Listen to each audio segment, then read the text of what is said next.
Actes Sud Audio présente Vie sauvage de Daniel Faure. Lu par Julien Alouf.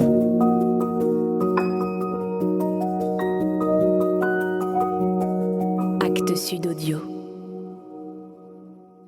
Jad Balja était né à Rabat.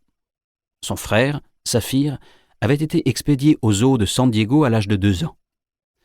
San Diego, Californie, était considérée comme la crème de la crème des parcs animaliers. Ce qui se faisait de plus confortable en matière de captivité, une maison de retraite 5 étoiles. Dans un bon parc, un lion pouvait gagner 10 à 15 ans d'espérance de vie supplémentaire, à l'inverse d'un humain en résidence médicalisée. Pas d'accident de chasse, pas de combat entre mâles, et l'assurance de ne pas mourir de faim ou de soif à chaque saison sèche, comme la grande majorité des lionceaux qui n'atteignent pas leur première année, victimes aussi des hyènes, des guépards ou de leur père, comme dans une tragédie grecque ou un drame de l'alcool.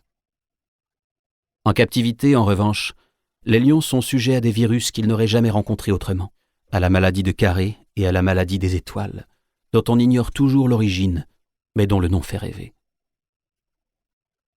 Jad Balja, lui, était parti pour Édimbourg où il avait découvert l'odeur d'humains différents, à la peau blanche et aux cheveux roux, avant de déménager à nouveau 6 ans plus tard pour s'installer sous des latitudes moins pluvieuses. Jad Balja passait l'essentiel de ses journées sur son rocher chauffant. On avait beaucoup parlé de cette innovation dont l'intérêt affiché était de permettre aux lions de l'Atlas de supporter l'hiver européen, comme si le concepteur de son biotope ignorait que les températures hivernales, le matin au pied du Kilimandjaro ou dans le Haut-Atlas, rendaient un lion ou une girafe capable de survivre en Europe du Nord dans les mêmes conditions qu'une vache hollandaise. La vérité était que la chaleur du rocher donnait à Jad Balja l'envie de s'y allonger comme un chat sur un radiateur, et que ledit radiateur avait été placé au centre de sa biozone. Ainsi, tout le monde pouvait observer la mascotte du parc, même par temps froid, ce qui était la moindre des choses au regard du prix de l'entrée, sans parler du coût de la glace pour le gamin, du livre sur les félins et des magnettes de perroquet. Sinon, c'était à l'intérieur du bâtiment, dans un décor de béton qui sentait le désinfectant. Et c'était moins bien. Jad Balja vivait en couple depuis 4 ans, avec Elsa. Elsa devait son prénom à la lionne de la famille Adamson, un exemple rare d'adaptation à la vie sauvage d'un félin élevé en captivité. Elsa avait réussi à se faire accepter dans une troupe, à chasser et même à procréer, ce qui confirmait son caractère exceptionnel. Gusha et Jane avaient rejoint le couple 2 ans plus tard. Gusha signifiait « lionne » en Somalie, et Jane à cause de Jane Mansfield, pour son poil presque blanc. Dans un premier temps, Gusha et Jane avaient échangé leurs odeurs avec Elsa à travers un grillage, puis avec Jad Balja afin que le couple s'habitue à elle. Dans la nature, une telle association n'aurait pu fonctionner qu'entre lionnes apparentés. Mais leur expérience personnelle leur avait appris qu'en captivité, les séparations sont plus fréquentes que les regroupements, et qu'il y a plus à perdre qu'à gagner à refuser de former une famille. Chacune avait pris sur soi, et Elsa, plus âgée, avait accepté les 2 nouvelles concubines et adopté à leur égard une stratégie maternelle. L'horizon du groupe était borné par un mur en ciment de 8 mètres. Côté visiteurs, une esplanade protégée par un écran de verre panoramique surplombait l'espace des lions.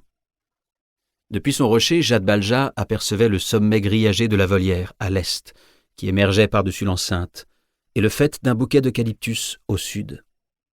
Les girafes lui étaient invisibles, mais leurs effluves traversaient son espace par vagues molles, au gré des mouvements de l'air et de leurs allées et venues nonchalantes.